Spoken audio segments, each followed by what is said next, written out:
I collaborate the books in Kuwait. They have a big library there for transfer the books. They say they don't translate yet. The volume fit into singles. The 15, the translation, the 15 books. 15 of the, yeah. So I guess it's 16, 16. Which one? The Farsi? It's a lot. Yeah, I'm saying. A lot, yeah. 20. No, like 50, 60. There's like 50, 60 right now. But they translated like 15 of them to Arabic.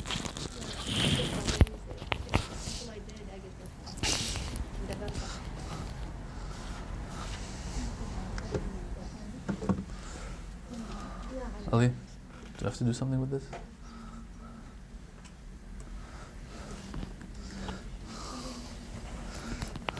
Assalamu alaikum. Assalamu alaikum. It's not going to explode, is it?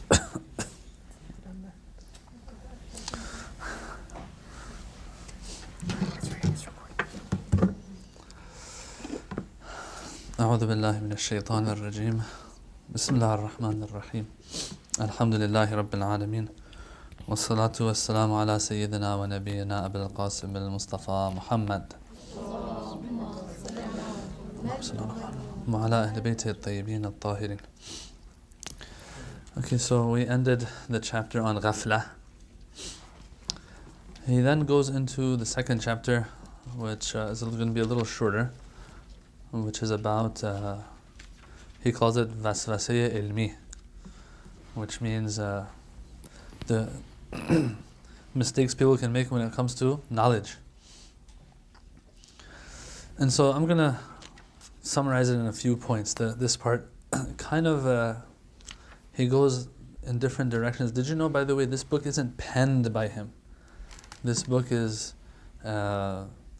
usually he'll be speaking and then these will be transcribed and kind of organized into a book. Even Tafsir of Tasneem right now, he's not penning it. He is teaching. He's been teaching in the Masjid al-Azam of Qom for the past 30 years. Or maybe more, tafsir. And so now they're putting it into book format. Yeah. So yeah, I'm going to summarize it. It's not too long. And then we'll move to the third chapter. So this second chapter, he talks about the problems that come up when it comes to knowledge. And when he talks about knowledge, he's talking about knowledge of the deen. The knowledge of the deen can cause problems. Oh really? How? Well, he says first of all, Shaitan tries his best not to allow us to learn about the deen. Right? And I've said this before as well. I mean, in this day and age that we live in, and in this era that we live in, it's too easy for Shaitan. There are enough distractions to keep us from. The guy will be one of my friends in another state. Whenever I'm staying with him, he's either working, making a halal living, alhamdulillah, for him and his wife, or he's playing video games. One of these two, right? And so he tells me, and I love him to death, he tells me, Shaykh, you say the wajib and haram. I said, yeah, I mean, I have nothing to say to you. You're doing everything you need to for your family. Just think about it a little bit. You're 30 and you're playing video games for hours in a day. So just think about that though. But I have nothing to say. I can't stop you from that. So the first thing that, I'm not using him as an example for this, but all in all, I'm saying the distractions are enough for Shaitan to use so that we do not learn about the deen. Yes? So that's the first one. But Ayatollah Jawadi doesn't spend too much time on this one. He says it and he moves on. He goes to the second and third one. He says, no, but then sometimes we have knowledge of the deen. We've gained knowledge of the deen. The problem is that we have different faculties within us. We have the faculty of the aql, and then, or the quwwa aqila it's called, that the faculty of the mind and intellectual ration, and rationale. Or we have something else called quwwa mutakhayyila, which means that imaginary, the faculty of imagination. And he says Shaitan uses this against us. I have now acquired certain knowledge, yes, of the deen, of Allah. But the problem is that Shaitan comes and he uses or misuses that quwwa mutakhayyila that we have in us. And he moves things around. As a result, based on the knowledge that I have my own ra'i, my own opinion, and I will act upon it, and I think it's the right thing to do. But as a matter of fact, it is not the right thing to do. It's totally wrong. So I had gained this knowledge to preserve me, to protect me, but yet Shaitan messed around. Now this is not necessarily a person who hasn't even studied Islam properly. Even a mujtahid sometimes, he says they might go through this, and he doesn't talk about how this is avoidable. It just seems that a person has to lead a life of righteousness so that the mistakes they make come down to a minimum. And the best way to do that is to live according to the teachings of Ahlul Bayt. I'll give you an example, okay? Philosophy is a discipline that has nothing to do with any faith. If you're a philosopher, it doesn't mean you're a Muslim or a Jew or a Christian or anything. You're a philosopher. Philosophy says, I will only look at what my mind understands, right? And it'll go step for step and step by step, starting from the most axiomatic, self-evident propositions all the way to some of the most complex and complicated ones. But philosophy says the only thing I will use to gain cognition of anything and knowledge of anything is the sheer philosophical / mathematical mind. Okay? Alright. There's a person by the name of, he's big, Kashiful Ghita. He's great. He's one of the greats of a couple hundred years ago, or maybe more than that even. And he was a faqih, a jurist, Najaf, or maybe, I don't know, from Najaf I think. And so, and his whole clan, his whole descendants and everyone from his, that are of his lineage, they're from Najaf as well. And so, he was visiting Isfahan back in the day once. Okay? I want to show you how to stay away from that error. Sticking to the teachings of Ahlul Bayt can help you. So he goes to Isfahan. Back then, Isfahan was the capital of philosophy. Yes? It was also the capital of, I think, the Persian Empire back then, or the Safavid Empire back then. Okay? So the Safavids, that's where they were ruling from, the Isfahan. And you've seen, those of you who've been to Iran, you've seen the beautiful buildings and architecture there. That's from the Safavids' times. Imam Riza's dome. If you read the Arabic around it, it's not just about Imam Riza. Who else is it about? The king of that time. Yes? The Safavid king who helped build that place. And he walked to Mashhad. Alright, anyway, that's the Safavids is a different story. But they were very well known. That time is known as a time of philosophical endeavor. And so, Kashiful Ghita is not a philosopher in that sense. Kashiful Ghita is a faqih. Meaning what? Meaning he doesn't just rely on his mind or philosophy. I'm not saying it's wrong. For ma'rifah, he's mostly engulfed in the teachings of Ahlul Bayt and the hadiths. Anyway, he goes to Isfahan, and these philosophers want to kind of put him on the spot. They want to prove something to him. They start asking him philosophical questions. Okay, so he probably can't answer, right? But he is able to answer them properly. And so these people are kind of surprised. They're like, how is it you're not a philosopher, you're a faqih? How is it that you are getting these answers right? You're not a philosopher. His answer is, my engagement with teachings of Ahlul Bayt has given me a sense of reality. Yeah. So this is the point I'm trying to make. He doesn't talk about it here, that how one can avoid this and making these errors. But what's for sure is if you have some of those teachings and you live up to them, yes, this will be a way of preserving yourself. And Allah helps, of course. Versus a person that, listens to their nafs more, and then they're going to make these errors more as well. And these mistakes they're going to have a lot more. So anyway, that's number 2. So 1, he tries to not even let you get close to learning about the deen, about Islam, about Allah. And then when you do go, then he starts messing around like this and using that against you. Some people really fail when it comes to this because when they learn 2 things, they think that they can actually come up with verdicts now, regarding Islam, the do's and don'ts and all that stuff. Some no, it gets a little more subtle and it's harder for them to identify exactly, but they try their best, and of course, as I said, they do a lot of dua and ask Allah for help. And in the end, even when they do give a verdict, what do they write in the end of the verdict? Wallahu al-alim, or Wallahu a'lam. Allah knows better. Yeah? And they won't even write Wallahu a'lam. Allah knows more. Because what does that imply? That I know and Allah knows more.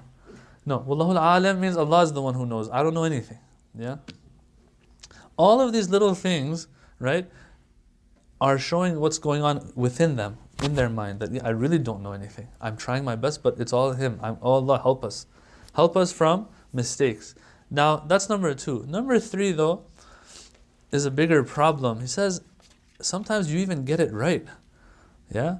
And Shaitan might be upset, but he might even be happier now, because you got it right.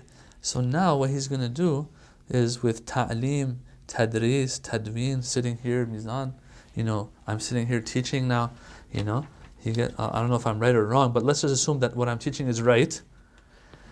What comes out of it is a ghurur, he says.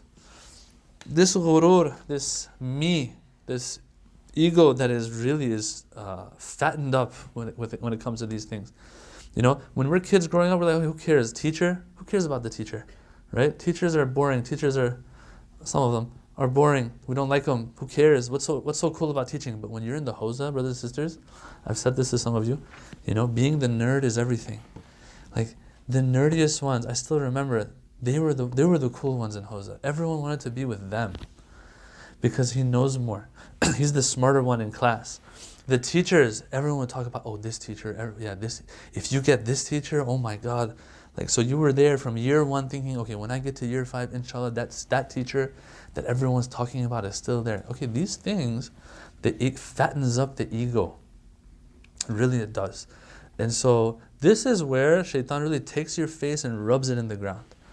The fact that now I have this understanding, this ilm, and so, but this is activated. Then a sign of this egotism, when it comes to these matters, is that sometimes this person sees that they are wrong about something, but all that matters to them is to make sure they shut up their opposition.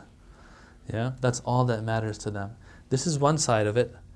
The other side, some of these ulama, their stories, man, they're off the hook about how this person would get into a discussion with another alim, 2 alims discussing. What happens is that this alim, after the discussion, he apparently won the discussion. Some of you might have heard these stories. He goes home, thinks about that matter more, right? And he's like, whoa, wait, I missed something here. Maybe through my wording, I was able to convince and quiet the other person and shut them up. But it turns out that I was actually wrong. There are stories of these ulama at night going back to that alim's house, knocking on their door and telling them, hey, you were right, I missed this part, Nafiz.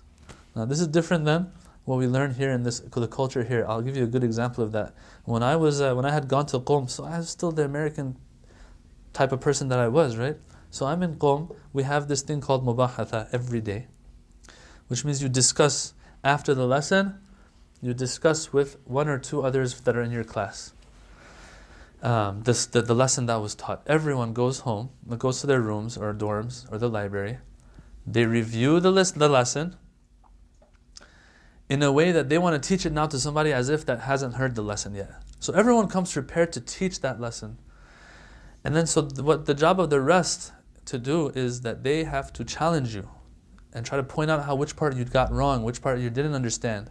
So they'll give you a hard time. So you know what would happen? Sometimes, because my friend was smarter than me a little bit, his mom was about to have him here, but she had him in Iran actually. So he had never been here. He's a very smart guy, mashallah. We're still friends till today. And he's the one who really helped me in all these years. He knew a little bit of English, so he helped me when I had gone. So he's Iranian. He's a smart guy. He was very smart. As a matter of fact, on the side, his parents had told him, if you want to go to Hawza, you have to get like a GPA of I don't know what. In one of the hardest high schools, that in Iran, high schools are hard. They're not like here.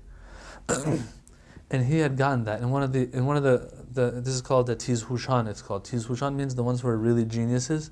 A high school for geniuses. This guy had to get like out of 20 like a 19.9, right? And so he had done that to be able to go to Hawza. Anyway, this friend of mine, whenever he would, and till today he still gets on my nerves when he points out my mistakes.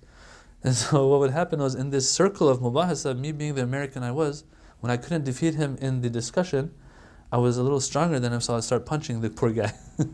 This is when we were young, like 17 years old. I don't know any better. We're just ulama. Back in the day, this is how they would do it. If they reach a point where this is haq and I was wrong, he goes and admits it to that person. This is one of those signs. Another sign of that it's not about me, it's not about the ego and all of that, is that when they come to us and they ask you questions about deen, about God, about whatever it is, and if they don't know, what's the answer they give? They say, I don't know. Yeah? See, this is not something that happens today. MashaAllah, right now, today, it's the exact opposite. That's why it's like such a toxic time to live in. That the ones who don't know are the ones who claim that they do know. The ones who do know usually are saying, I don't know. Yeah? Because of their humility or whatever it is. And I've said this again to some of you, might have heard it before.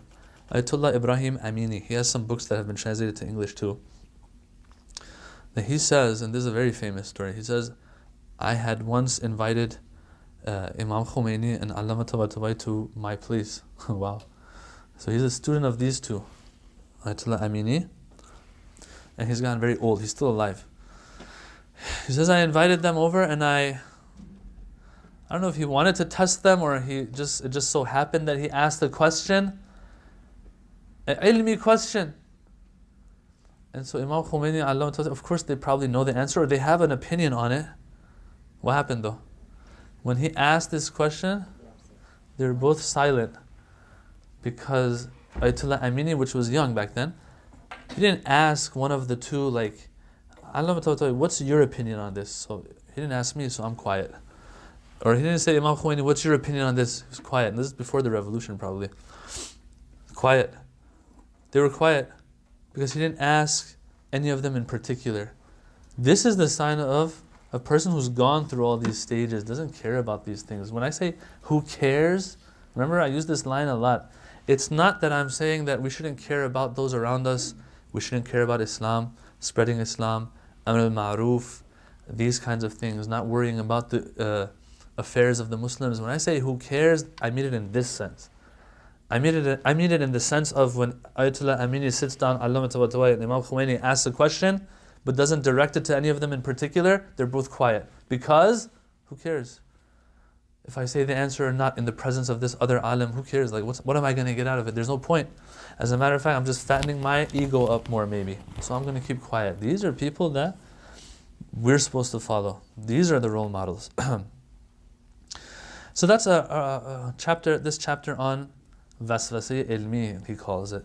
This ilmi waswasa. These ilmi problems that might come up. Knowledge can sometimes be a problem. Now he doesn't get into other things regarding this. There are deeper things to discuss about knowledge. That even knowledge that is true sometimes is a barrier because it's not representational of the exact truth.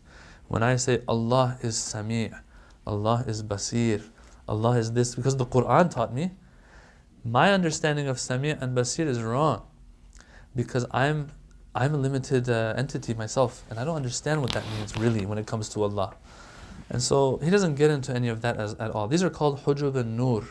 These are the hijabs that are hijabs of nur, not hijabs of dhulma and darkness. These are concepts that sometimes we have and we think these are reflective of all the truth. But as a matter of fact, no, they're not a good representation of the truth. But that's a little deeper, he doesn't get into it. Okay, let's move on. Any questions on that before I move on? Can you talk specifically about things to avoid that? Here? Yeah. He doesn't get into that. He just reminds us. He's just reminding us that, look, knowledge is not everything. So don't think if you have knowledge, you're good to go now. If you have knowledge, there are these threats still out there, and shaitan is still lurking, he's going to use that. Anything other than Allah is batil, and we're going to get to that in this next chapter. So knowledge even, don't think that that's it. No, knowledge isn't going to get you anything or anywhere. Why is it that a person by the name of, what was his name? Kazim Karbalai, his name was, right? Kazim Karbalai is a village man, illiterate.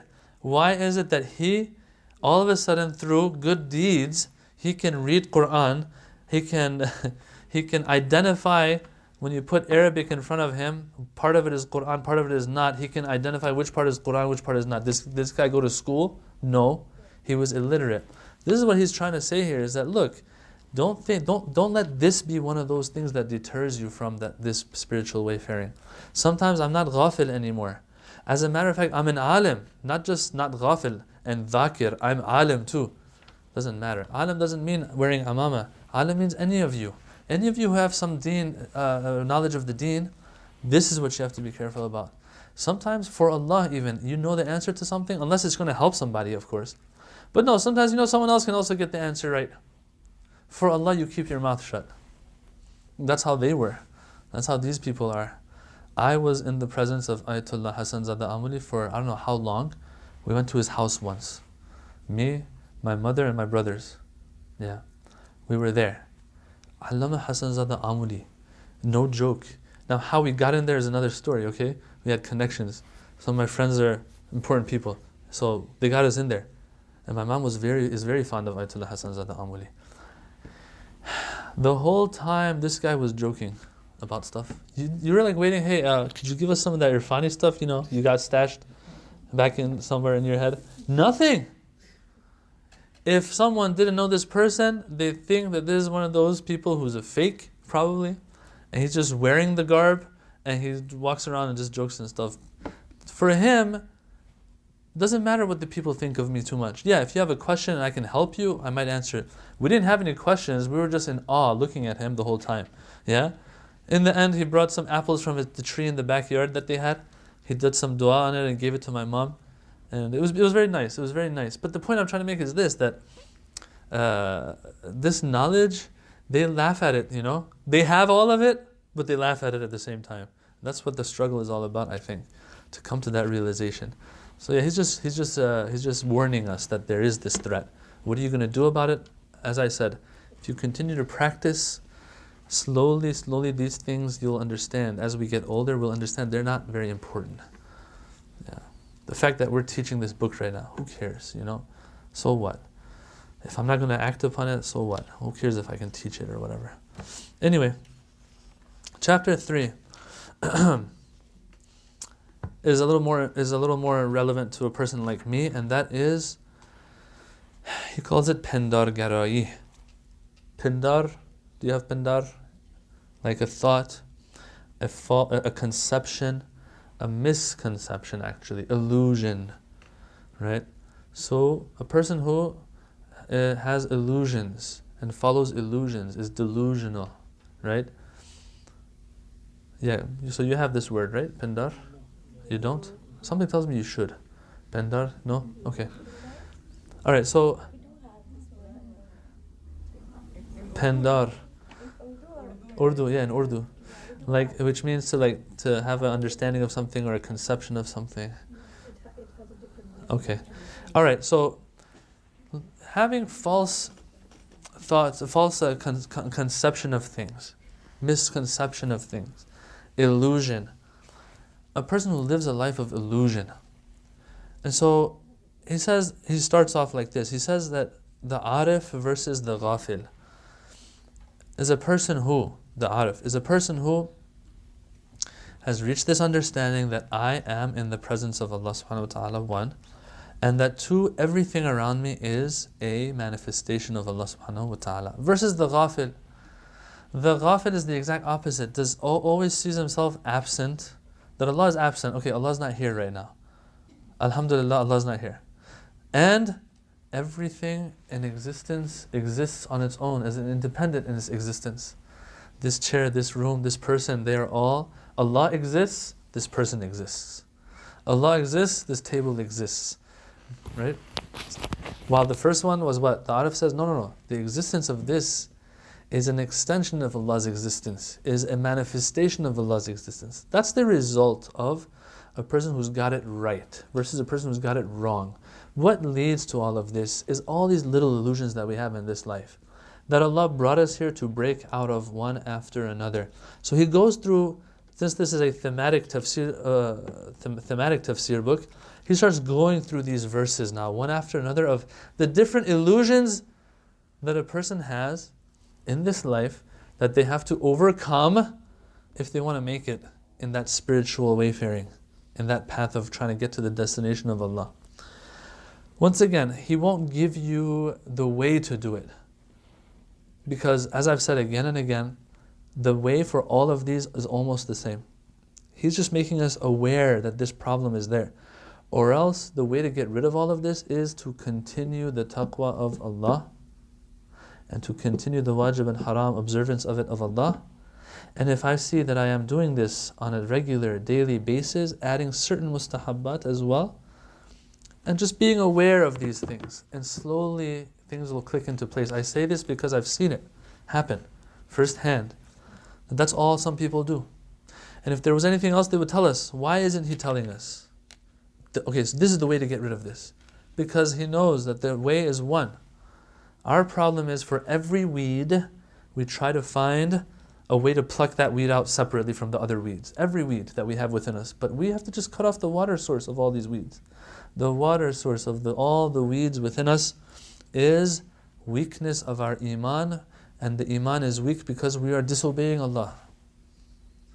A person who makes it a point in their life to obey Allah to the point that they're not sinning anymore, this person's iman is going to be strong. When the iman is strong, all the other stuff goes away on its own.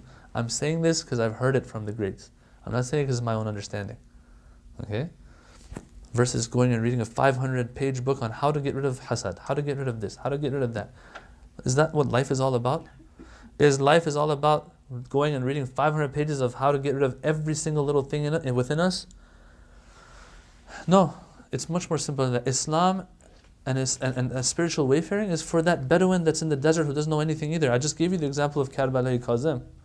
The guy doesn't know anything when it comes to the stuff that we know, but he just lives up to the two things that he does know. Allah gives him a ma'rifah that He doesn't give anybody else, because he did it with an honest heart.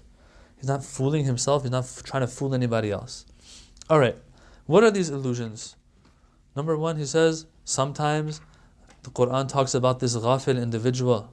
It says, Alam ya'lam bi anna Allah yara. One of the illusions that these people have is that they think that Allah is not watching. Or ayahsabu an lam yarahu ahad. Does this person think that no one is seeing him when he's disobeying Allah? That's one. Two, sometimes it talks about how people have fooled themselves into thinking that Allah is not with them when they're amongst themselves, in these gatherings that they have, these late nighters that they have.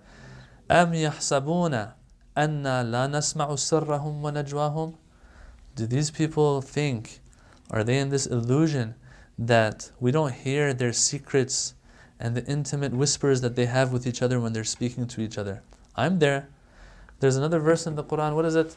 مَا يَكُونُ مِن نَجْوَى. There's no two people that are whispering to each other except that Allah is the third one listening. This illusion is also there for some people.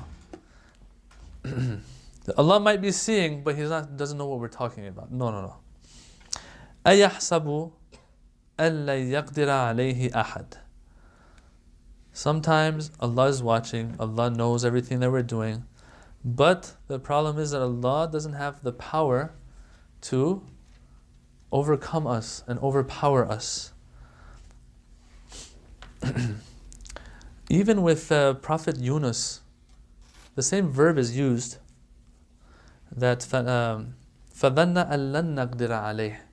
Prophet Yunus, when he got angry at his people and he left them, although it was time to leave them, he had tried 99 times to bring them to the straight path. Allah wanted him to try 100 times.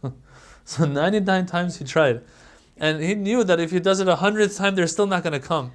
But he left at the 99th time. I'm just using 99 as an example. And so it says he went. ذَهَبَ مُغَاضِبًا. He was angry and he left. You people aren't worth it. And so, فَظَنَّ أَن لَن نَقْدِرَ عَلَيْهِ. He thought that we can't overpower him. Or here, نَقْدِرَ عَلَيْهِ doesn't mean overpower. They say it means to have a decree regarding him. Yeah, from qaza and qadar, not qudrat. But anyway, what happened to him? He got swallowed. Yeah. So now here, these people, أَيَحْسَبُ أَن لَن يَقْدِرَ عَلَيْهِ أَحَدٍ. This person does whatever they want. يَقُولُ أَهْلَكْتُ مَالًا لُبَدًا. This person does everything that they want. They think a day is not going to come that Allah is not going to overpower them. These are illusions. Once again, he won't go very deep, Ayatollah Jawadi. He could go very deep. Allah takes it from here, it goes deeper. That's for part 2 of the Barzakh course, inshallah. 10 years from now we'll have it. أَيَحْسَبُ أَن لَن يَقْدِرَ عَلَيْهِ أَحَدٍ. That's the illusion some people have. It says sometimes the Quran says أَيَحْسَبُ الْإِنسَانِ أَن لَن نَجْمَعَ عِظَامَهُ. Sometimes no, Allah has all the power. We have come to this realization that Allah has all the power in the world. He can overpower us, let alone hear us and know what we're doing and all of that. But we have this illusion that He's not going to resurrect us. And so the Quran says, أَيَحْسَبُ. If you notice, all of these verses are starting, they're from different surahs, by the way. They're all starting with أَيَحْسَبُ. Does he think? Is he under this impression? Is mankind in this illusion that أَلَّن نَجْمَعَ عِظَامًا? But I'm Muslim. If you ask me, of course I'm going to say there's a day of resurrection. It's not about that. Have I believed? Or am I living in an illusion? That's the whole thing. That's the whole point right there. Sometimes you even know it's going to happen, but in practice, you're living your life a different way. The way you're living your life is that Allah is not going to be able to resurrect your bones. And لَن نَجْمَعَ عِظَامًا. We're not going to gather His bones. Bala. As a matter of fact, we are. قَادِرِينَ. We are able to عَلَىٰ أَن نُسَوِّيَ بَنَانَ. We can bring together your fingertips. Which some people say this verse is super awesome because it is acknowledging that the one part of you that is unique to you, that would be the hardest to resurrect, is your fingerprint or something. So they say this verse is one of those scientific verses. Some might accept that, some might not. But the point is that look, the smallest part of you, Allah is going to be able to resurrect. This illusion. Now, to get rid of these illusions, as I said, slowly we realize the truth because Allah shines it in our hearts. But one thing that pushes us in that direction is to have a continuous relationship with the Quran, because the Quran keeps reminding. These verses are telling us. Sometimes the greatest of the greatest will slowly wander off. It's just how the dunya is. That's the essence of the dunya. It is dark and it will slowly taint you. You have to polish it again and again. Salat 5 times a day. Why? They asked the Ma'soom, why 5 times a day? You all know the answer. What was the answer? It's like taking a shower, dipping into water 5 times. These hearts need to be polished. 5 times salat. If I pay attention to my salat 5 times a day, that's a lot of reminder and remembrance for me. These verses are also reminders, or else it's just part of us that we wander off. It's fine. Alright. So sometimes the illusion of أَمْ حَسِبَ الَّذِينَ يَعْمَلُونَ السَّيِّئَاتِ أَنْ يَسْبِقُونَ سَاءَ مَا يَحْكُمُونَ. Sometimes we just feel like God can't catch up to us.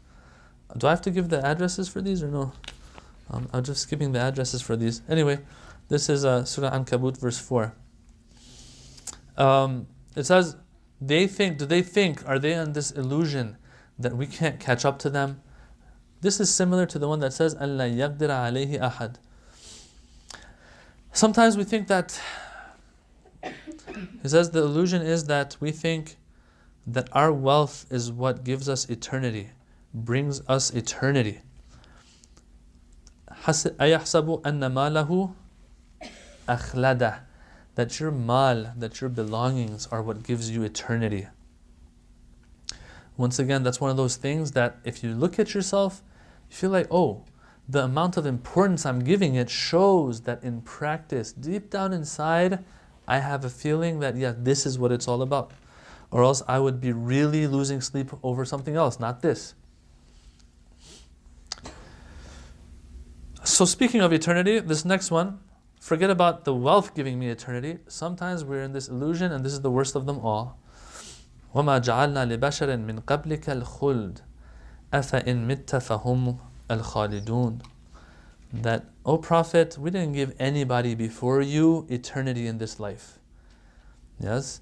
And that's the illusion that a lot of us are struggling with, that we are going to be here forever.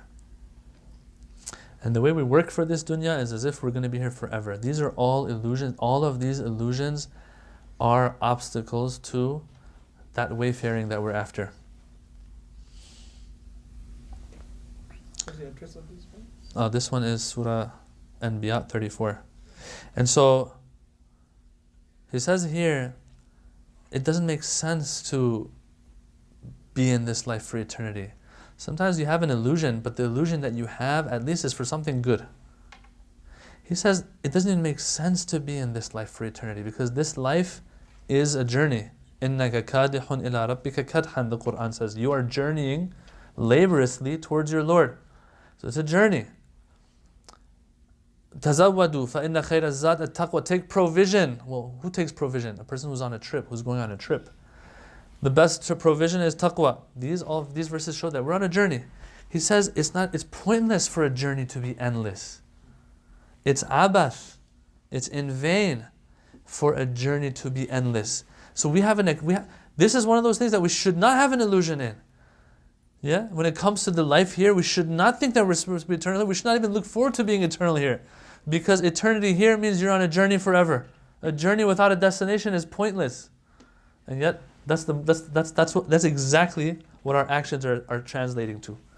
I'm here forever. Now, for a person like you and I who doesn't have too much going on in our lives, we don't have to worry about this too much. But there are some people who really have to worry about this because the way they're working for this dunya, and then shaitan comes in, and then he messes with you more.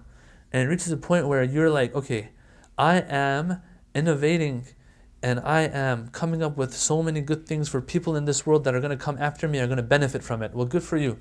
But they're going to benefit from it, not you. You spent your entire life making some inventions. That's great. If you did it for Allah, that's a different story. That's true. No one wants to deny that. A person who does things for people because Allah said so, that's a different story. And wants to serve humanity, that's a different story. But a person who's doing it and the only thing they're getting out of it is this, that what I'm doing, people who come after me, what are they gonna? They're gonna benefit from this. We didn't have it in our time, they're gonna benefit from it. So what? Allah talks about this. There's a book called Shia. That's all it's called. And so in that book, which is the discussions he had with a person by the name of Henry Corbin, who was maybe French philosopher, or I don't know what he was exactly. But he used to come a lot to Iran back before the revolution. And he would visit Allama and ask about Shiism, Sufism, Mahdaviyyah, these things. And so those discussions have been transcribed now into this book called Shia. I don't know if it was in that book or another book. I think it was in another book. That Allama points this out, that there are some people who go and fight for their land and their country. But if you think about it, it's pointless. Unless you bring God and Islam into the equation, you died so other people can live after you. So what? Unless you're doing it because Islam said or God said. Now, there are some people that he says this, he says this explicitly. He says this is an illusion itself. The fact that they make this a value for you, that I am dying for a land, for my land. So what for your land? What's your land going to do for you after you die? Nothing. If you're dying for your land so that you defend your land for Allah, that's a different story. That's shahada, it's the highest you can go. But look, the same thing is happening to somebody else. They don't get anything out of it because of the illusion. And so, to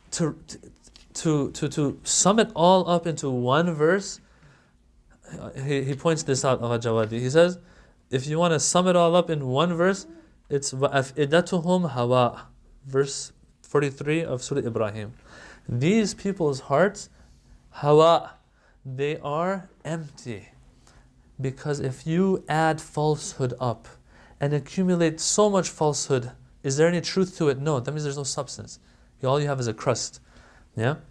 How many zeros can I put together to fill something up? Well, what's the right way of saying that? Not fill something up, but for there to be a value on the paper that I'm writing on. Right? A numeric value. Nothing. If you put 1,000,000 zeros next to each other, is one greater or zero of those 1,000,000 zeros? It's still The one is higher. Yes, the one is higher than the millions of zeros you put next to each other. Same thing here. Their hearts, it's a container. So heart is a container, there's a crust to it.